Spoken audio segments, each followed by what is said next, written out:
Tuhan bersamamu. Inilah Injil Yesus Kristus menurut Lukas. Ketika tiba waktu penyucian menurut hukum Musa, Maria dan Yusuf membawa Yesus ke Yerusalem untuk menyerahkan dia kepada Tuhan. Seperti ada tertulis di dalam hukum Tuhan, semua anak laki-laki sulung harus dikuduskan bagi Allah. Juga mereka datang untuk mempersembahkan kurban menurut apa yang difirmankan dalam hukum Tuhan, yaitu sepasang burung tekukur atau 2 ekor anak burung merpati. Di Yerusalem ada seorang bernama Simeon.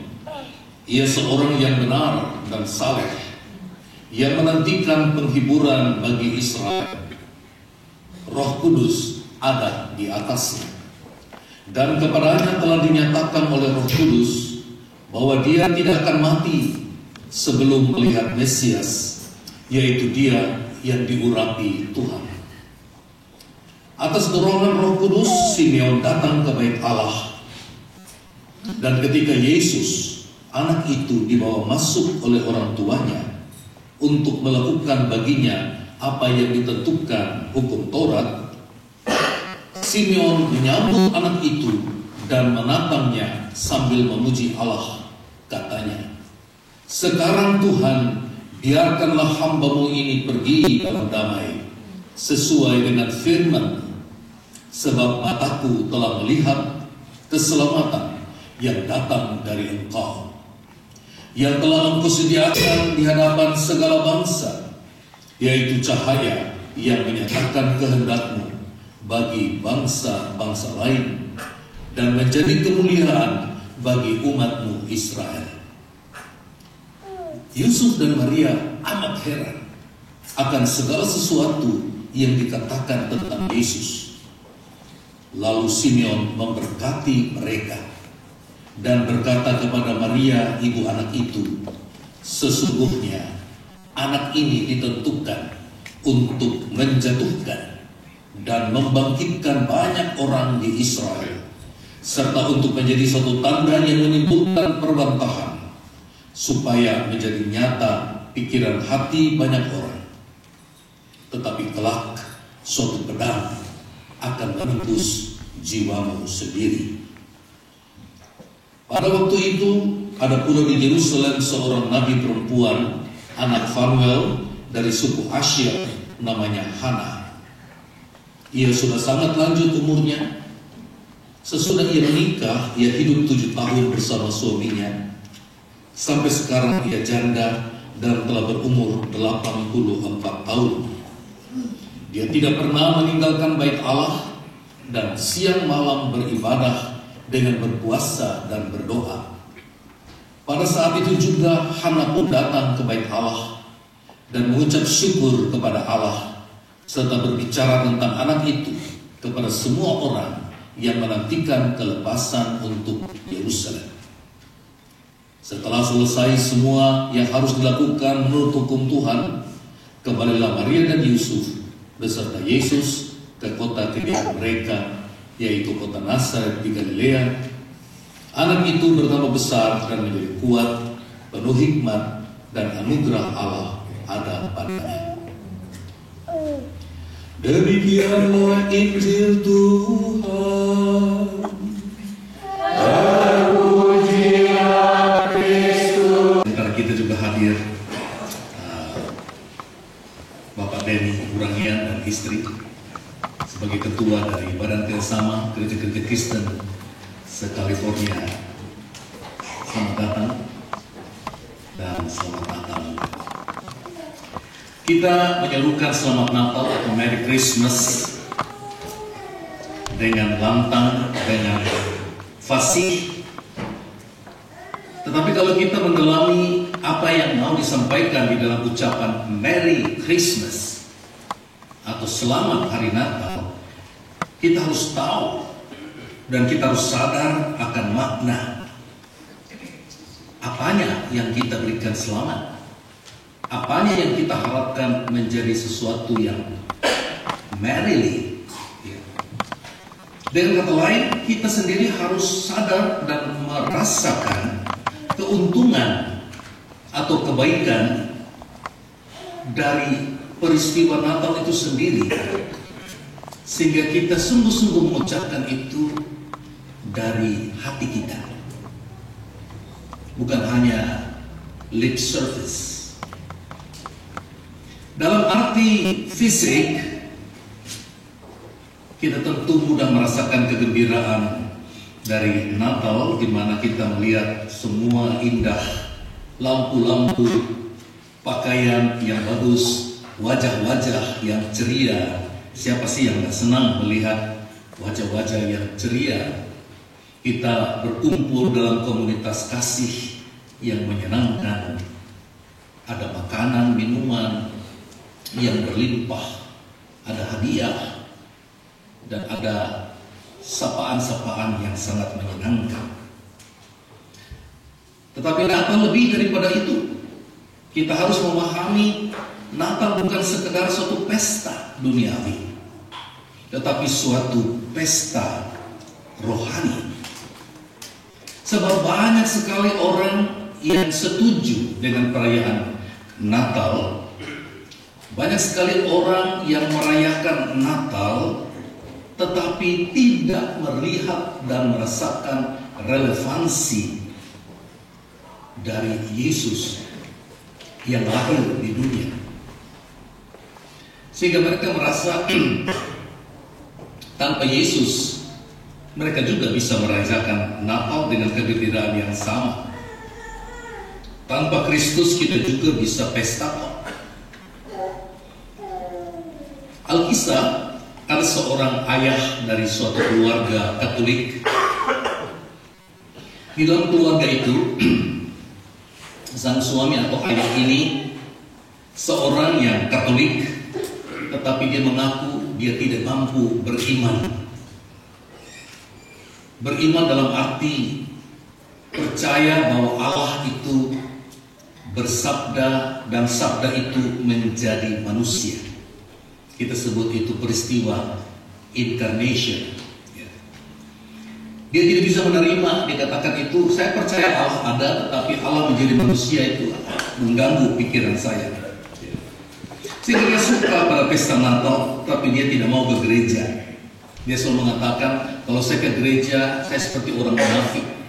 Lebih baik saya di rumah saja, biar anak dan istri pergi ke gereja. Pada satu malam Natal yang dingin, seluruh keluarga dia, istri dan anak-anak pergi ke gereja, tapi dia memutuskan tinggal di rumah, nonton TV sambil makan popcorn. Tiba-tiba dia mendengar suara berkelepak-kelepak menghantam dinding rumah dan jendela rumah. Semula dia mengira bahwa ada orang yang iseng melemparkan bola-bola salju ke jendelanya. Tapi setelah dia keluar, dia melihat ada segerombolan burung yang terjebak oleh badai salju sehingga mereka tidak mampu terbang. Mereka jatuh ke tanah dan menggelepar-gelepar mencoba terbang, tapi jatuh lagi. Ya. Bapak ini sangat tersentuh. Dia katakan, kasihan burung-burung ini, jumlahnya puluhan. Maka dia pun mengambil keputusan untuk menyelamatkan burung ini.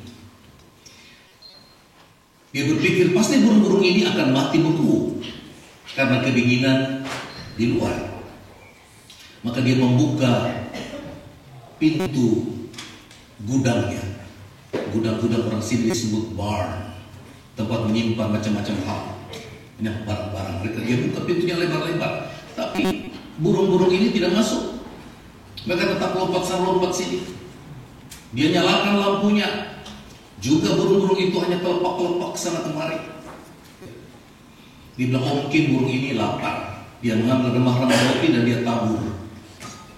Dari kelompok burung itu sampai ke pintu barn. Tapi burung-burung ini tidak tertarik pada roti-roti itu, malah terbang ke sana kemari dan jatuh lagi. Dia mencoba berkeliling dan menggiring burung-burung itu dengan tangannya, tetapi burung-burung itu terbang ke sana kemari tapi tidak pernah ada satu pun yang mau masuk ke dalam bar. Akhirnya dia putus asa. Dan dia mengeluh, dia katakan, coba saya bisa menjadi burung dalam waktu sekejap saja. Maka saya bisa akan mengatakan pada dia, itu masuk, bodoh. Itu pintu yang terbuka untuk kamu. Ketika dia berpikir demikian, tiba-tiba lonceng gereja berdentang. Dan dia mengerti apa sebenarnya rahasia dari incarnation. Apa sebenarnya rahasia dari kasih Allah yang mau menyelamatkan manusia dengan rela menjadi manusia. Maka dia pun sadar dan dia berlutut meminta pengampunan.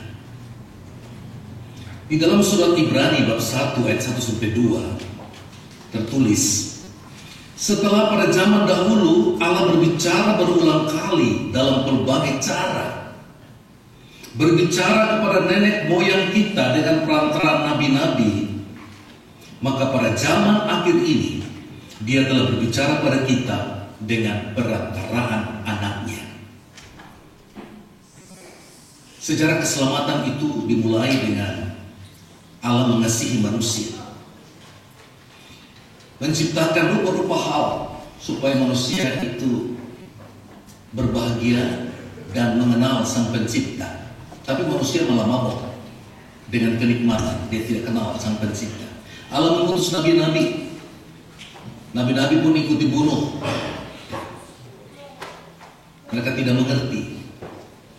Akhirnya Allah mengutus putranya sendiri supaya bisa berbicara dan menunjukkan jalan kepada keselamatan.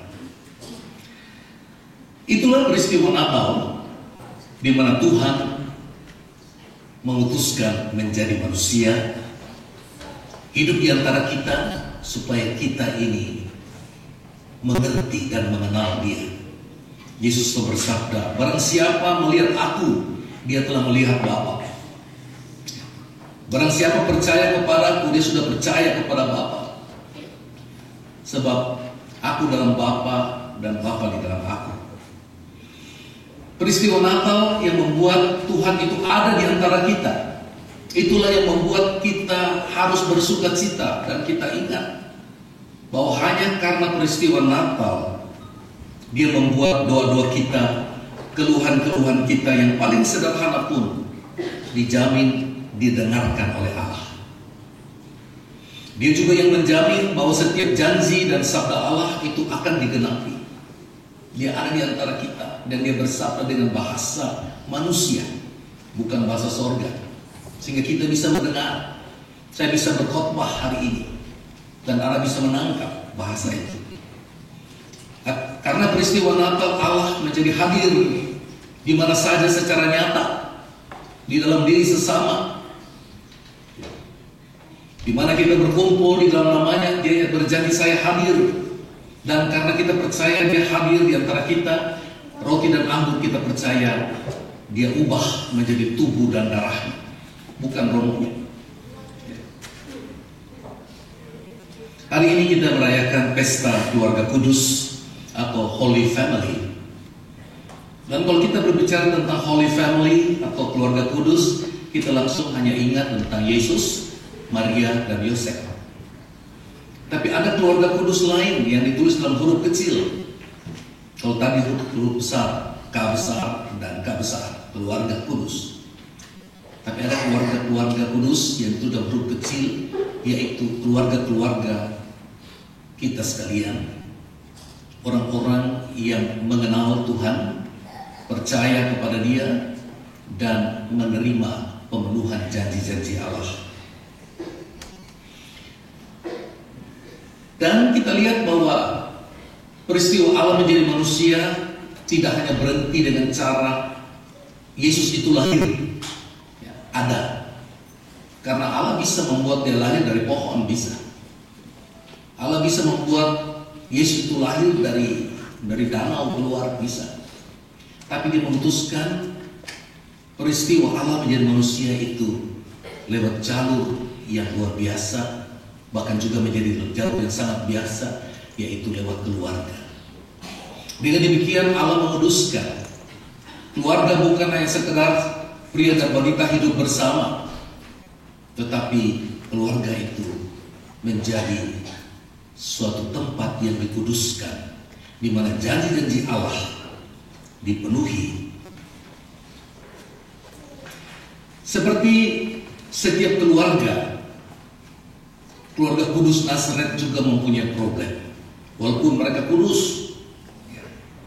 Dan mereka juga seperti keluarga-keluarga kita semua, mereka berjuang menghadapi setiap kesulitan, berjuang untuk mengatasinya, mencari nafkah, menyembuhkan yang sakit dalam keluarga, dan juga menghadapi bagaimana ketegangan dengan tetangga. Mereka adalah keluarga-keluarga seperti kita juga yang harus menghadapi salib kehidupan dan belajar memikul salib itu dengan tabah. Dan kalau kita membaca kitab suci, kita melihat sendiri bahwa ada banyak sekali salib-salib kehidupan yang dipikul oleh keluarga kudus. Bagaimana dimulai dengan Maria yang hamil karena Roh Kudus. Kalau orang ngaku saya hamil Roh Kudus, ngaku ke orang, apa ke orang percaya? Susah kan? Yosef ini nggak percaya, apalagi orang luar. Ini jadi beban yang luar biasa. Bahkan di dalam masa hamilnya, Maria terancam untuk diceraikan oleh istrinya, oleh suaminya. Dan ketika dia harus melahirkan, dia bukan orang kere. Mereka dan Yusuf bukan orang kere, bukan homeless, tapi mereka kenyataan nasib harus melahirkan di dalam kandang. Dan di dalam ancaman Herodes, dia harus melarikan diri, meninggalkan rumah, meninggalkan bengkel kerjanya, mengungsi ke Mesir. Dan ketika Yesus berumur 12 tahun, mereka terbeban dan sangat susah ketika Yesus hilang selama 3 hari. Dan ketika ketemu, bukannya anaknya minta maaf, anaknya malah mengatakan, tidak tahukah kamu bahwa aku harus ada di rumah bapakku? Ini kan kurang ajar gitu ya. Tertusuk hati orang tuanya.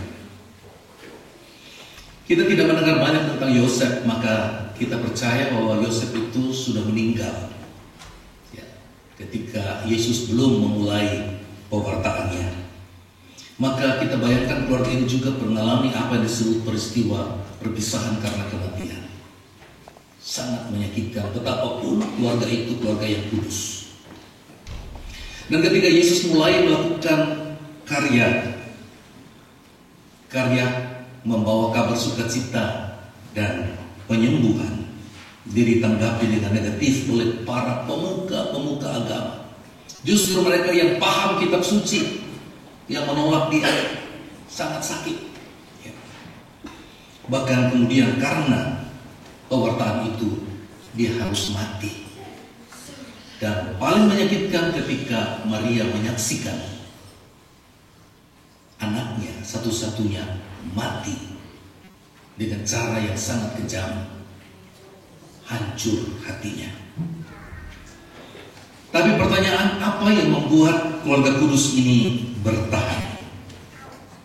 Apa yang membuat persekutuan mereka ini bertahan? Pertama, karena iman, yaitu di dalam situasi apapun ia tetap percaya. Kita dengar dalam bacaan kedua kitab Ibrani bagaimana Abraham dibenarkan karena imannya, dia percaya. Hal kedua yaitu karena kasih mereka satu sama lain. Kita manusia hidup ini tidak bisa menghindar dari rupa-rupa salib, tapi kita bisa punya cara untuk menghadapinya, yaitu dengan mengasihi satu dengan yang lain. Kemarin kita dengar peristiwa menyedihkan pesawat Air Asia dari Surabaya terbang ke Singapura hilang dan dipercaya mengalami kecelakaan. Ada 155 penumpang di dalamnya. Kita tidak bisa menghindarkan peristiwa-peristiwa semacam ini terjadi. Kita coba menjaga, tapi tetap terjadi. Satu-satunya cara yaitu mari kita saling mengasihi satu dengan yang lain. Justru di dalam peristiwa-peristiwa yang sulit dalam keluarga, di dalam kesulitan-kesulitan bersama, kita harus lakukan hal yang satu ini, yaitu tetap beriman pada Allah dan saling mengasihi. Hanya dengan cara itu kita bisa bertahan dan bisa melewati, dan kita bisa survive sampai akhir. Saudara-saudari yang terkasih, satu hal yang paling menantang dalam hidup keluarga saat ini, yaitu kita kurang mempunyai waktu bagi satu dengan yang lain. Kita saling mengasihi, tapi kita tidak mempunyai waktu cukup bagi orang yang kita kasihi. Kita begitu sibuk bekerja, kita begitu sibuk bergiat di dalam acara sosial, atau kita begitu sibuk nonton TV atau bermain internet, tapi kita mempunyai waktu yang semakin kurang dan kurang bagi satu dengan yang lain di dalam keluarga. Ini sangat menyedihkan. Sebab mengambil waktu, menghabiskan waktu khusus untuk keluarga adalah satu cara untuk menunjukkan bahwa keluargaku aku cintai. Tidak bisa hanya mengatakan dengan menafkahi, tapi spending time with them. Saudara sekalian yang terkasih, sebagaimana keluarga kudus bisa bertahan lewat rupa-rupa krisis dalam kehidupan melalui cinta satu dengan yang lain dan iman kepada Allah, mari kita juga berlaku demikian. Kalau kita gagal di dalam relasi, kita harus yakin bahwa pasti kita gagal di dalam saling mengasihi.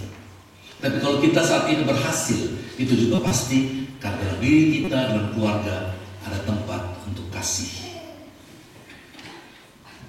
Semoga kita melewati masa-masa yang sulit melalui cinta kita, melalui pengampunan dan juga